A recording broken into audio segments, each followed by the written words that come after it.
Please welcome to the stage, the GOAT, respectfully, LeBron James. Alam mo ba na nasa top 10 si LeBron James sa tatlong category sa all-time list at kung interesado ka malaman ito tapusin mo ang video at baka lalo ka pang humanga sa greatest player of all time.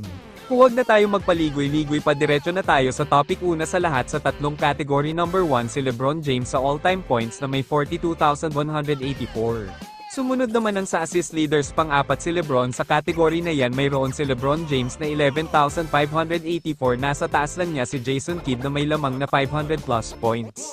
At ang huli ay ang all-time 3 points sa category na yan pang-anim si LeBron James na may 2,559 at dahil maglalaro pa si LeBron sa darating na season siguradong papasok siya sa top 5 dahil isang 3-point shot lang ang lamang ni Reggie Miller. Yan ang tatlong categories na si LeBron James lang ang nakagawa at malabong may makagawa pa sa nagawa niya. Ikaw boss, may kilala ka ba na kayang lampasan ang mga nagawa ni LeBron James? Alam ko na ang sagot mo wala dahil si LeBron ang greatest player of all time.